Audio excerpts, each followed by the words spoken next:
Welcome back to the Ariadne Project. This is Kira Marie and Tania Tuck.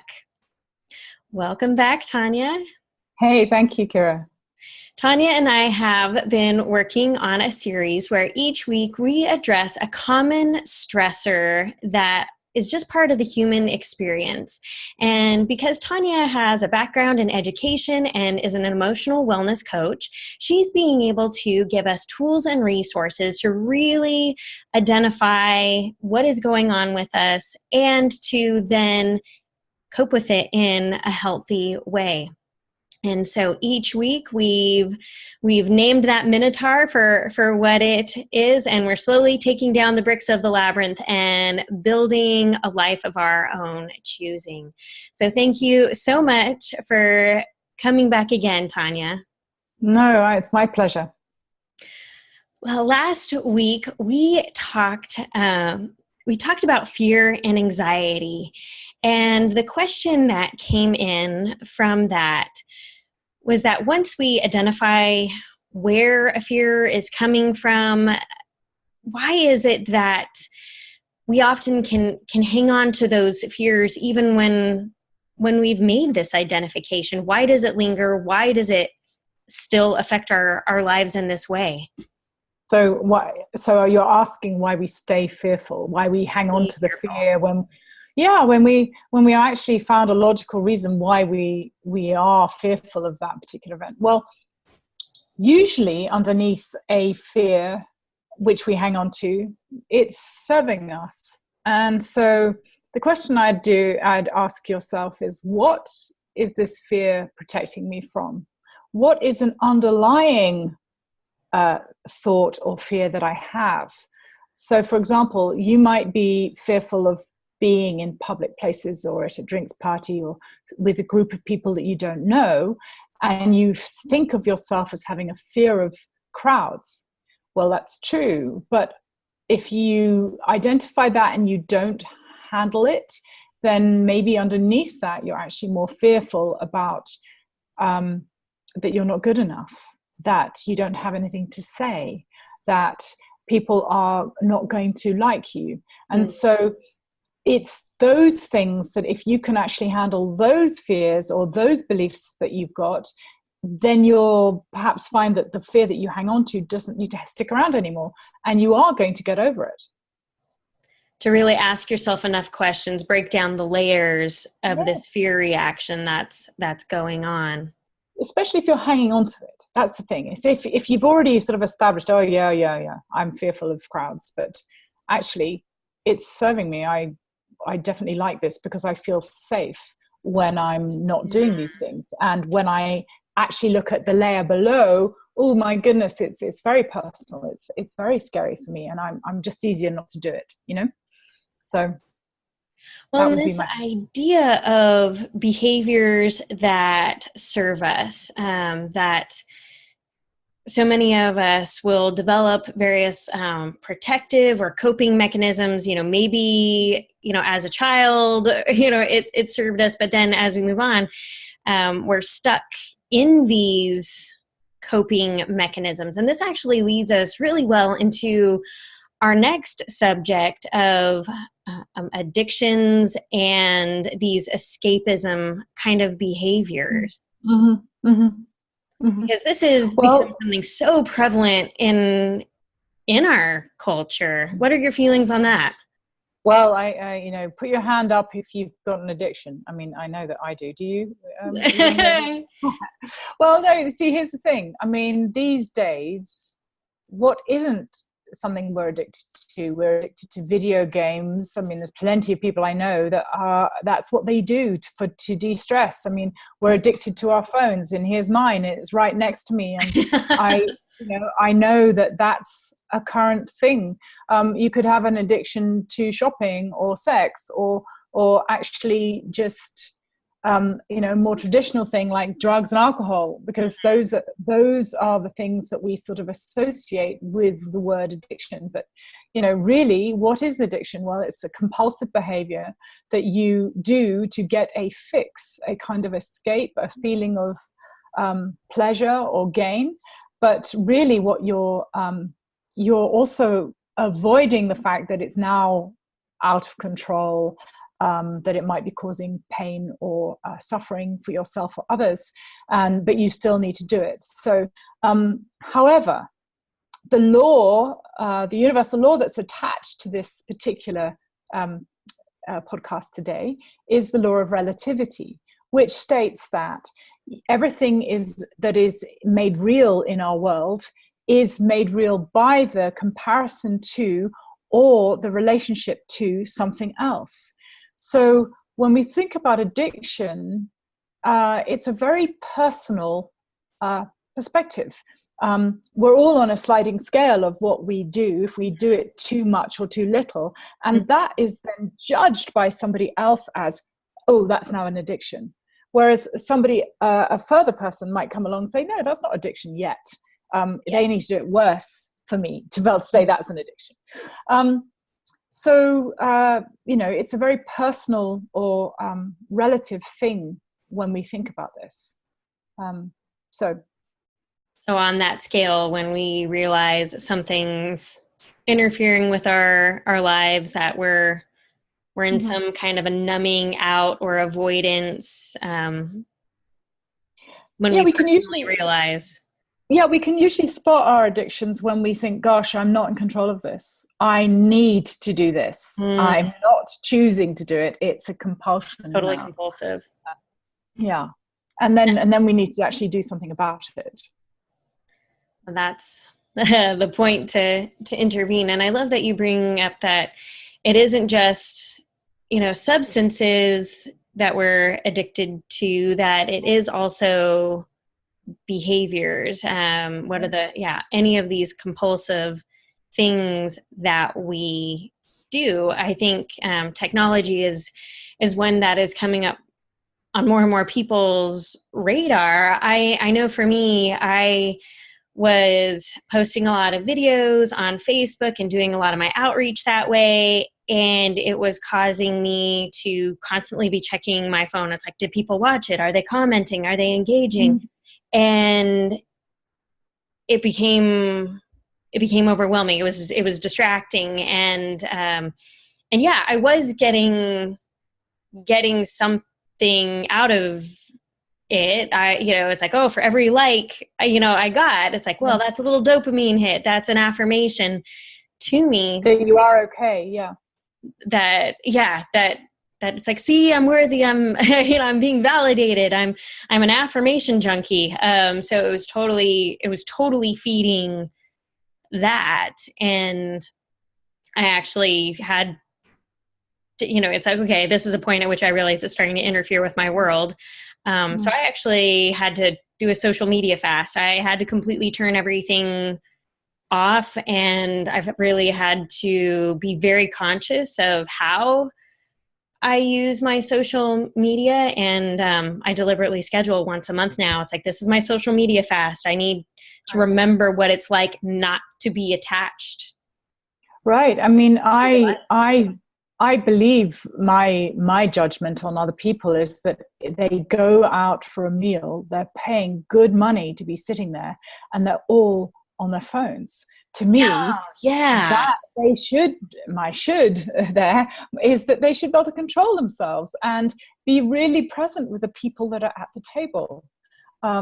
Because otherwise, why are you even there?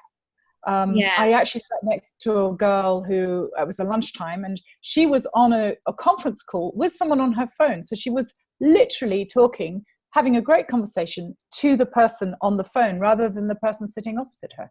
And I was like, this just doesn't feel right. So for me, that my judgment there is that there's a bit of an addiction to have the connection constantly through our phones. But as I say, it's in all sorts of ways we have these addictions.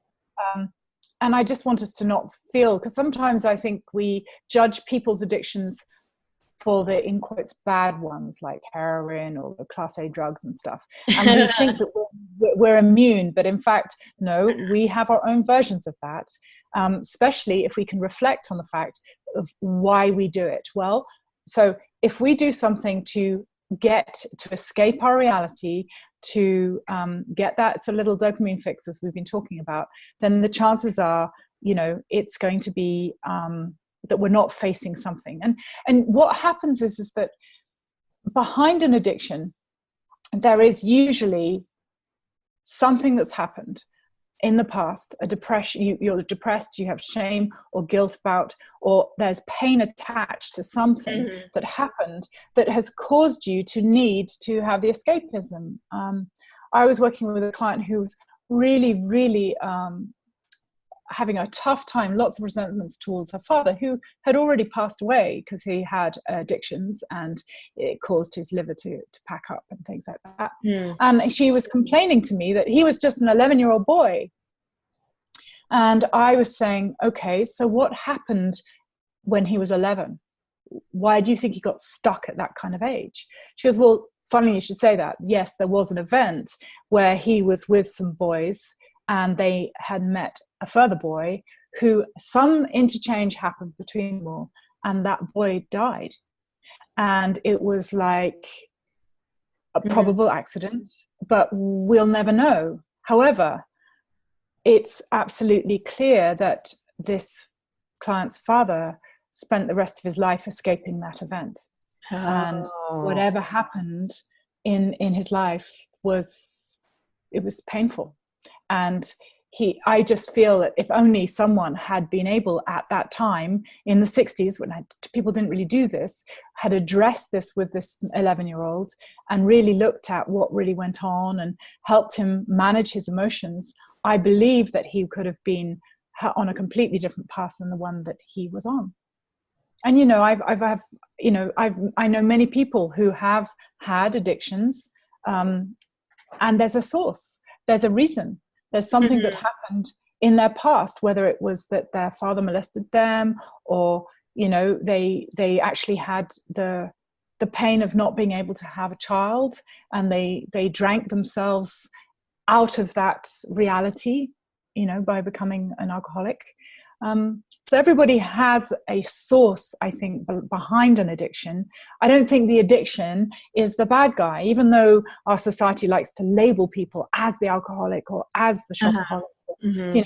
Usually underneath that there's something that's gone on. And when we feel the pain or the shame or the guilt, we tend to minimize ourselves and we minimize our dreams about what we could be doing. And we live in a state where we want to escape that. We're numbing ourselves away from the reality that we have. And so, I really come back to this. Addiction, it serves you. It's there to help you. It's not the bad guy. So if you want to shift that, let's look at what you can do. So firstly, shift your attitude towards your addiction. What are you doing it for? What are you getting? How does it serve you? Get very clear on what it's doing for you. So, for example, you were getting likes and affirmation. Yeah. That this gets down to my fear of not being good enough or acceptable. And so every time I got a like, it was proof that, like, see, you are good enough. You're worthy. Absolutely. Yeah. So if you can actually see how the addiction is serving you, and then what it is, so you wanting affirmation, so then it's about finding a different way of finding that affirmation, because until you actually replace the result of your addiction, what you're getting from it, with some other form, you're not going to change your behavior. So, for example, you could have actually made a proper phone call to someone and reached out and had a genuine conversation with a friend or a family member, and had a feeling after that you really had been important and worthy in their lives.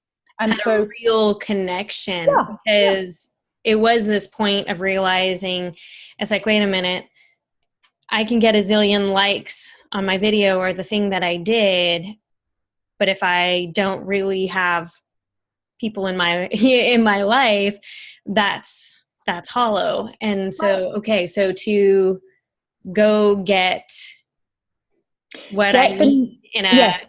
better, healthier right way.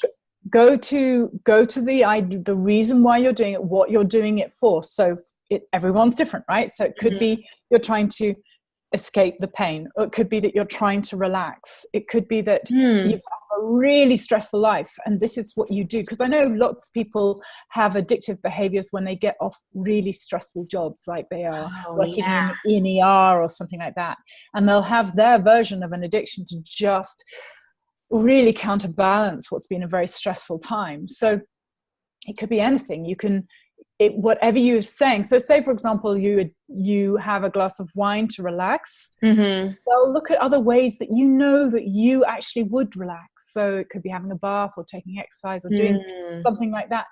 Try and replace the thing that you would say you're addicted to with that other thing and see if it works for you. And you need to find enough ways to replace that addiction so that you can actually go, you know what, I have a range of options here. I am able to make a choice here today, and I'm going to choose this thing. But also the other part is, of course, there's another piece to this. If you don't deal with the thing underneath, you're not going to actually get to the source. So again, it's about getting back to the pain, the shame or guilt, whatever it is that happened before you started your addiction, and handling that. And that's about balancing out what happened. If you go back to shame and guilt, what you're looking at is this: the shame is that you did more harm than good.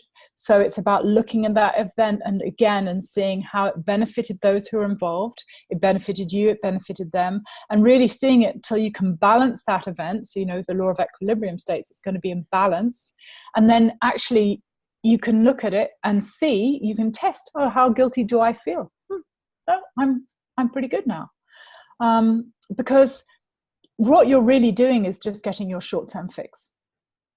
And it's stopping you from actually having an impact in your life for your long-term dreams of what you really want to be and who you want to be in your world. And if you can just get a glimpse of that, if you can just actually allow yourself to go there, who knows what you're going to end up doing. And you really might not need your addiction as much as you feel you do now, because you're actually shifting why you're doing it. And that makes all the difference in the world.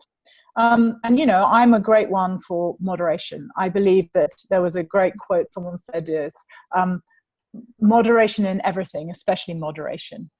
Because in the end, we are human beings. We do need to have a splurge sometimes.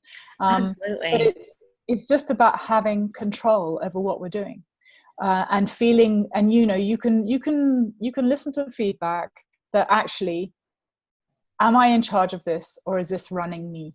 And if it's running you, then it's wise to ask questions. Why am I doing this? What am I running away from? And for other people, it's going to be, sorry, I have a cat that's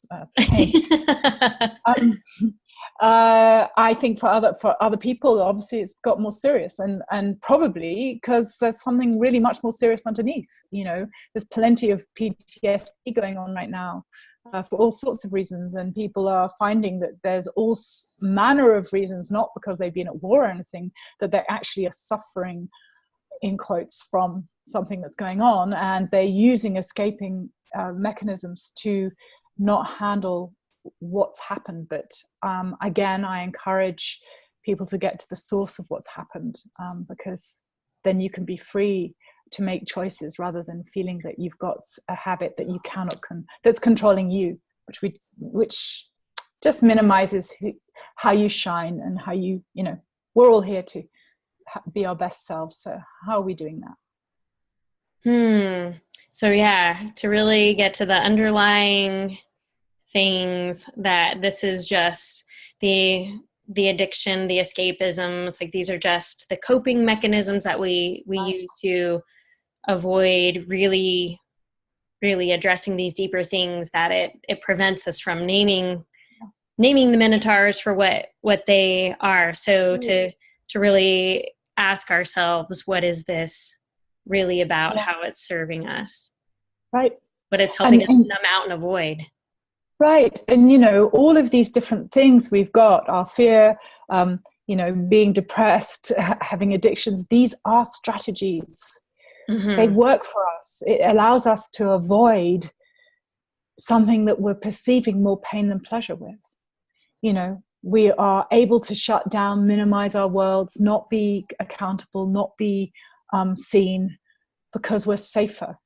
Ooh, safer. Really, yeah, I know. And I know we all want to be safe, but if we minimize our comfort zone to being tiny, that's that's a strategy, but it's not necessarily going to serve you for the whole of your life. So just giving yourself some self-love, really being gentle with yourself, getting back to you, and really exploring what you're here for. Then with that in mind, with that sort of sense of purpose, relook at what's going on in your world and reassess, is this really what I want to be doing now? I've maybe had this addiction for 4 years. Is this still what I need to be doing, or am I ready to move on from it?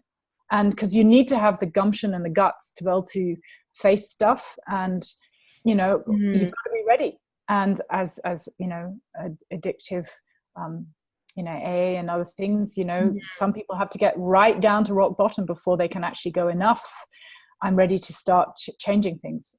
I just would encourage people to realize that choice is there all the time, every day. And when you're ready and you're ready to make that choice, it's available to you.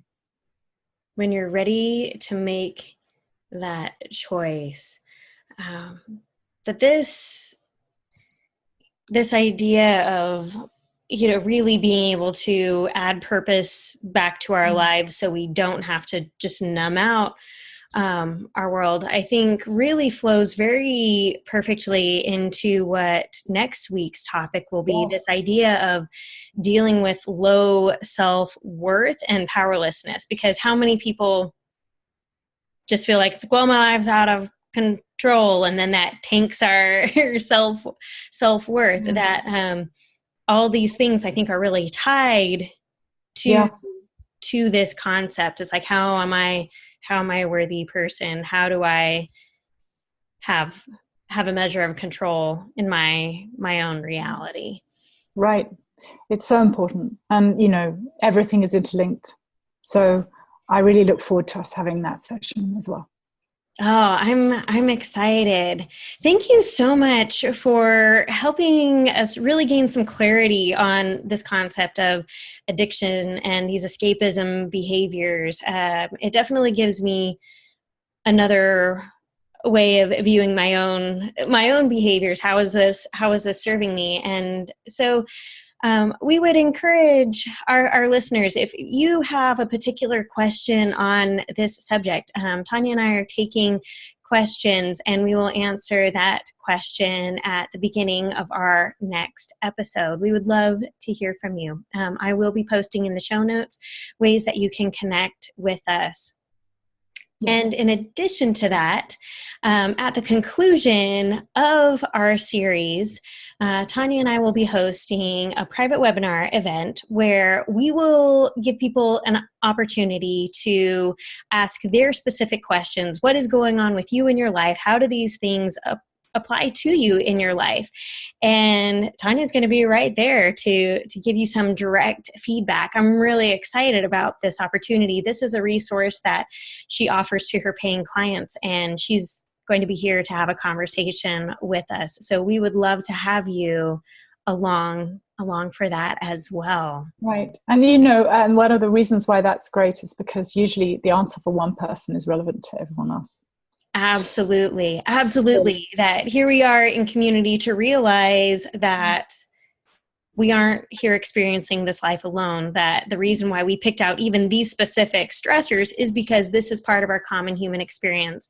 So how much can we really be supportive of each other when we realize that we aren't ones? Yeah, and we're not alone. And sometimes that's one of the biggest problems, is that we think we're the only one suffering from this pain or this feeling, these negative emotions. And in fact, it gives you great comfort and courage, actually, to know that you're not alone. Yes, none of us are on this journey alone. Tania, thank you so much for joining me today on the Ariadne Project, helping us find perfection in our story.